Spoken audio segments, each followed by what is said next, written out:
Good morning, everyone. Welcome back. It is time again for another edition of the Weekly Member Spotlight. I am so excited to be here today. I have been waiting for this one. Before we get started, though, I wanted to take a quick moment to mention once again that we have a really awesome event coming up next week. Not only do we have our general membership meeting on Tuesday, September 17th, but on the 18th, we have our seminar slam, and we have a national speaker, Mr. Ramel Anakin, coming in, and he's doing 2 different seminars. We also are just putting out a special. You might have got an email yesterday from Heather. The price has been reduced for the seminar slam. It's one seminar for $50 or both of them for $75. You do not want to miss this.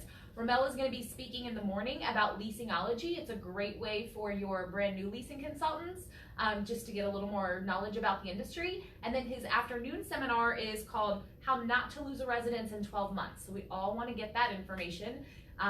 Please give us a call if you have not already registered and take advantage of that special pricing. So, perfect segue here. We have Mr. Todd Hignite, who is the Vice President with Hearth Homes, as our featured member this morning. Welcome, Todd. Thank you. Thank you so much for agreeing to be here. I think I tapped you back in June. I think I was voluntold to be here. Voluntold, that's a nice word, right? But you happen to be on our education committee, so very fitting that we have this great education event coming up. So anything you want to say about the event or about the seminars? Have you heard Ramel speak? I have previously, and I think it's a great opportunity and a great price point for you guys all to come out. And make sure you contact the office here at the Greater Cincinnati Northern Kentucky Apartment Association to get registered. You don't want to miss it. Wonderful, wonderful. Thank you very much. Well, if we can move on to the spotlight, I'm so excited to sit down with you. I felt like I knew you pretty well, but then I got to read all of your answers and got to hear from some folks that you work with, and I was just scratching the surface with my knowledge of Mr. Todd Hignite. So very excited. If you would take just a moment, introduce yourself, maybe tell the folks out in Facebook land who you are, maybe a little bit about how you got into the business and how long you've been in the business. Sure. My name's Todd Hignite, and as she said, I'm the Vice President of Hearth Home Communities. We're Cincinnati based here. I've been in the industry 23 years or more, and actually started out on the side of corporate housing and ended up crossing the line over in 2000 to specifically be on the on-site management team process. So really have enjoyed it so far. But again, 23 years, and it's covered military housing, senior housing, new construction, rehabs, luxury builds, so forth. It's been a lot of mixed things. Well, having been in the business for so long and covered, that's very unique to have someone who's had the experience in the different sectors of our industry, especially the military housing. I know we talked about how difficult that was. We had a conversation about that. What's one of your more memorable stories, having 2 decades of experience? Quite a few come into play, and I think just the overall creativity of our residents to get what they want, despite what policy and procedures are. I had one experience when I was in North Carolina at one of my portfolios, and I actually had a resident who broke into the manager's office to get the call-in number for my home office off of her desk, and actually left me a lengthy message, and at the end of the message, after she was ranting and raving, at the end of it, told me to make sure I had a blessed day at the end. Oh, so I love that. Yes, you gotta love it. So that's hilarious. So I've also been in the business for 20 plus years, and I know that takes a special breed of person to persevere in what we do. But how have you stayed so engaged and involved, and how have you survived 23 years in this business? CVS Pharmacy and Party Source. That's what's made me laugh. Interview done. Best answer ever. Mic drop. That's hilarious. Well, what advice would you give to the next generation of industry professionals, other than keeping your Party Source membership paid up and knowing your pharmacist well? I think is take time for yourself in the whole process. What we do all day long is so stressful, and we're taking care of one of the 3 basic functions that humanity needs. There's food, clothing, and shelter. So it's always going to be a touch point. And for me, it's just making sure we take time for ourselves so that we can be refreshed to be able to do what we need to do and not expect everything now, just like a leasing consultant being hired on, expecting to be the community manager within a year. Right. That's not always a possibility. Right. You got to walk before you run, too. Absolutely. So, wonderful. So one thing that I love about you, Todd, is that you have taken advantage of earning practically every designation that I've heard of. Tell us a little bit about maybe your career in the industry, what designations and awards that come to mind that you've celebrated? Sure. Well, I've actually got my NALP, my CAM, and my CAPS. And a very valuable lesson to everyone out there in Facebook land, make sure you stay current on all of your CECs, as well as making sure you get everything paid. Because if they lapse, you get the opportunity to retake them, as I personally know on a couple of them. So, which is great news to still have done. I've also been very privileged to be honored with several awards, one of which was the Prestige Awards a few years ago for Best Multi-Site Manager. Congratulations. Thank you. That's very special, actually. Our Prestige Awards come around once every 5 years. Mm-hmm. So not only is there the challenge of they don't happen frequently, but there's also a huge field, and so congratulations. That's exceptional. Thank you. Appreciate that. Absolutely. I wish I would have known you back then to congratulate you, but congratulations now. Well, thank you. Well, can we shift gears and get to know you a little bit more on a personal level? Sure. All right. Well, tell us a little bit about your family. Well, I obviously have a mom, and my dad actually passed away in May. Okay. I have all of my grandparents still living. Wow. One just turned 87, the others are all in their 90s. And all of my aunts, uncles, my brother, and my mom, everyone lives within 2 hours of my house, which is just the right distance to keep them away. But uninvited anyway, right? Exactly. I also have a partner of 4 years coming up on December 24th. And then, as we talked about earlier, I also have 3 toy Pomeranians, Karma, Kismet, and Deja Vu. And then I also have 2 parrots, one of which I just adopted as of yesterday. I was going to say, I didn't know about the parrot. I think I knew you had the one parrot. Yes, Pickles, who's the Hans McCall, and now I just adopted a cockatoo. Now, how do you adopt a parrot? I got notified by a friend of mine who actually boards specifically parrots, and she reached out and said she had a client who was trying to rehome one of her cockatoos, and I went over and met the parrot a couple times and decided it was the right move. Do they share a habitat, or do they have their own cages? Separate cages. Yeah. Separate cages. And don't parrots have like the life expectancy of humans practically? 40 to 60 years on average for That's the cockatoos amazing. and the macaws. Wow. So. And how old are the 2 that you have? Cooper, who's the new cockatoo, is 16. Yeah. And my Hans miniature macaw, Pickles, she will be 3 in October. That's a serious commitment.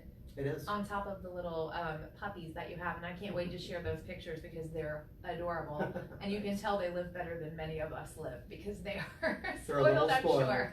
Yes. Well, what do you like to do in your pastime?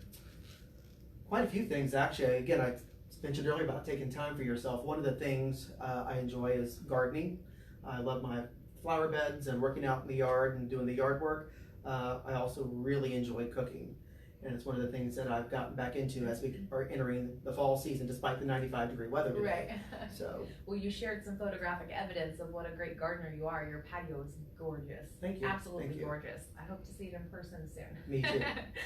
What's one of your favorite foods or restaurants? If you cook at home, do you go out to eat often? Maybe once a week out to eat as far as a dinner. Usually it's brunch on Sundays, but actually my favorite restaurant is not one that's local. It's actually down in Savannah, Georgia, where I used to live. It's called Belford's. It's in the City Market District. Phenomenal crab cakes. Just fantastic. As far as here locally, do like to go out to eat here locally at a few places. One of the ones, Jay Alexander's, is now called Redlands. We really enjoy the prime rib there. What's one of your favorite brunch locations? I just had There's the Upper Crust. Upper Crust. I'm sorry, the French Crust. It's French down Crust. in Findlay Market. Okay. Fantastic. Those people that live in Cincinnati that don't go to Findlay Market, you're crazy. Yeah. You got to get down there. The fresh produce, the meats, the seafood, fantastic place to go. Oh, wonderful. I just had brunch for the first time, like out in a very long time, and I was like, why don't I do this more often? It's so fun. And I went to a chain, so I'm going to check out the French Crust. Yes. Thanks for that advice. Sure. So we talked about your pets, but is there anything else you want to say about Karma, Kismet, and Deja Vu? Deja Vu. How could I forget Deja? She's the newest one, right? Deja's the newest. She's also now the biggest. They were supposed to be toy Pomeranians, but unfortunately, Deja's going towards like the Pomzilla size. She's almost 9 pounds, and she's supposed to have been 6. But love her just as much, if not more. Right. Karma just turned 3 years old on September 9th. And Kismet just turned 2 on July 31st. And do they all get along, or do 2 of them gang up on the other? Or? Oh no, they all lay together. Aww. Yeah, they're good little buddies. How cute. Yes. Well, what's one of your favorite TV or movies? TV shows or movies? I've always liked the Thomas Crown Affair. Mm-hmm. Not the original, the one that actually had Pierce Brosnan in it. Oh, okay. I believe that's what that was in it. Yes. But anyway, they also, I really enjoy the Star Wars movies. That's what I grew up on as a child. Played with all the Star Wars toys, etc. So those are still very special to me. You know, I never really got into Star Wars when it was originally out, but when they started releasing like episode 1, 2, and 3, episode 3 is probably one of my favorite movies of all time, and it has a little bit to do with Hayden Christensen, but it's a fantastic movie, like absolutely fantastic movie, and to kind of like tie it all together of how Anakin becomes Darth Vader, and love that. Pretty crazy. Very crazy. My son wants nothing to do with it, and I'm like, how is this even possible? And his father, I think he bought him a Death Star like the month he was born, and he wants absolutely nothing to do with it. I think I have all of my original Star Wars figures still. Oh, wow. Yeah, Well, and the that's Millennium awesome. Falcon, that was my big prize that I got for my birthday one year. The Death Star is Star Wars, right? Yes, No, they're okay. still good. There's Star Wars, Star Trek, I get all of them. You're good. Okay. Do you follow sports at all? If so, who's your team to watch? Patriots. They started off strong this week. We've got a little drama going on with the Antonio Brown thing. Yeah. But Belichick doesn't put up with any junk. Yes. So I'm sure it'll be put into perspective pretty quick. I can't help but to laugh when I look at him and how he dresses like, I don't know, an absolute, like a fan maybe, like with the cutoff So you don't sweatshirts. like the cutoff sweatshirts? Come on. I saw him when they were playing this weekend. I was like, what in the world? Like, what is he thinking? He's not caring. He's worried about what's going on in the field. He's thinking about what's important. You got to give him props for that. Well, what's one of the best concerts that you've been to, Todd? Well, I actually want to go to quite a few concerts. I go out to Vegas quite often. Yeah. But I think that my favorite one of memories is who I was with was actually at the Cher concert, the Believe concert down at US Bank Arena years ago. Yeah. I mean, years ago. But it was a great time, and just some very special friends at that point in my life, one of which is no longer here on the planet with us. But it was an amazing time. Oh, wonderful. I'm going to, I don't think I've been to a concert this year. I'm trying to think about it, but I'm going to see Elton John in Pittsburgh in November. And fantastic. Bucket list item, like for sure. I'm excited beyond words. All right, so you obviously have a love of animals. If you were an animal, what would you be and why? A male brower bird. A male brower bird. First time anyone's used that animal, but why would you be a male brower bird? It likes to build the nest, so to speak, to attract its mate. Right. But also, it likes to adorn its nest, so it decorates it too. So I think that's creative, that kind of fits me. I'm creative. All kinds, they actually like to grab sparkly things too and put in the nest. It's a way of them to basically attract their mate. It's something unusual, but it's pretty crazy. That is funny. Interesting. I like that. So tell us something that we wouldn't otherwise know about you, a random detail. Fun fact. A fun fact. Well, I actually do have a side business of my own personal need, and that's actually home organization and interior design work. So that's kind of a fun thing for me to actually go in and organize. Oh and my goodness. Love that, and get paid for it at the same time. Exactly. And so much of the extra time that we all have in the industry. I know, right? So yeah, that's probably a fun fact for me. That's interesting. I knew about the interior design, but not about the organization part. So if someone's got a closet or a room or 5 drawers that they just like, I need everything to have a place. You go in there and just kind of sort through it and. Correct. With them helping sort through it and then help them realize to pare down. Almost, and I actually worked with one person that was a hoarder. Yeah. It took me 6 weeks. Wow. It was a time whenever I was going back and forth at a different portfolio. Not here in Cincinnati, but it was a really neat opportunity. And to understand people's need to hold on to things, and then also the need to purge at certain points of your life to make room for other things. It's a psychological thing for sure. Big time. I have an issue with clothing. I'm gonna own noticed. it. I know, right?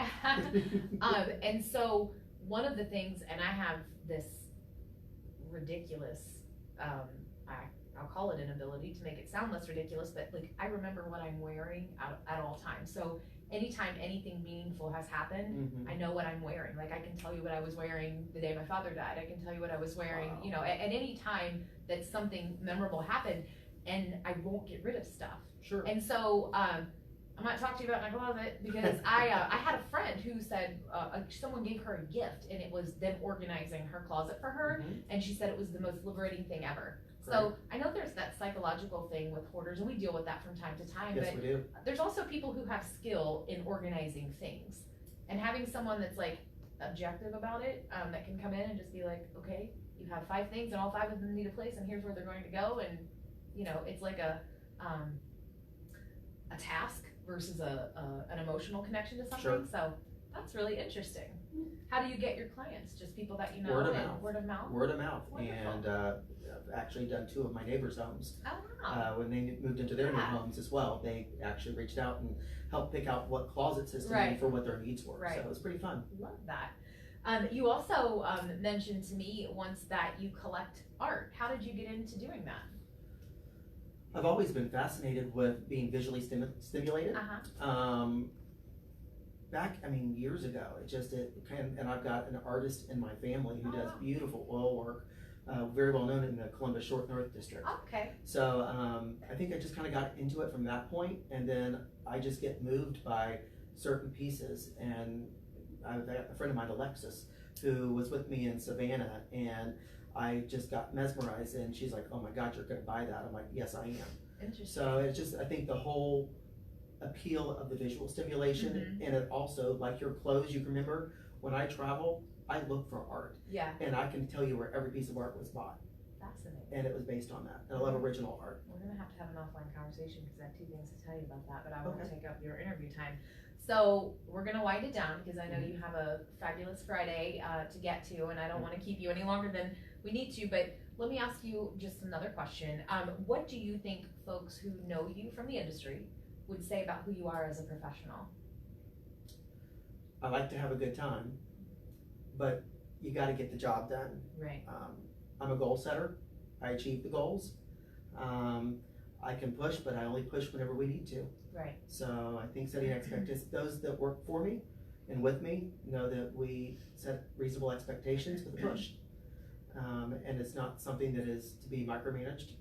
I don't like to micromanage. I don't like to be micromanaged. Right. But you got to empower your people and educate them and build the right team, get the right people on the bus and the right people in the right seat on the bus. Right. Love that. Good to great, right? Isn't You that got the concept from that book? I love Jim, that. Jim Collins, Yeah, good to great. absolutely. So it's interesting because I met you in a personal setting about a year or so ago at an industry event. Correct. And then as I've gotten to know you over the last year or so, it's been interesting. I had no idea how involved you were in the association, and I wanted to say thank you for all of your work. It means a lot that you've committed so much time to being on the membership committee, and I know you're on the education committee, and you serve in multiple different areas, and you're always there supporting us at the events as well. So thank you for that. That is absolutely what makes our association what it is the participation and the dedication from our members. So I want to say thank you. And I reached out to a few folks that you've worked with in your career to get a little feedback that I'll share in the post we'll make a little bit later this afternoon. But it was really interesting for me, who I just adore you for how much fun you are and how much you do in the industry, very respectful of the experience that you've gained through this industry and what you bring to us. But it was very interesting to see what everyone had to say about you on a professional level. I think you talk the talk and walk the walk too. So Thank you, that's very kind. thank you. Thanks again for being here. See, this was relatively painless, right? Relatively. Could have been better with mimosas. We'll keep that in mind. Bloody Marys next time, possibly. There you go. But thank you very much, Todd. I look forward to seeing you next week, hopefully at the GMM or our Summer Slam, Seminar Slam, sorry, not Summer Slam. But thanks very much. We appreciate everybody joining us. Is there anything else you'd like to add before we wrap it up? I think we're good to go. I appreciate everybody being here today. All right. Well, thanks everyone. Have a fantastic weekend. Stay cool. Take care.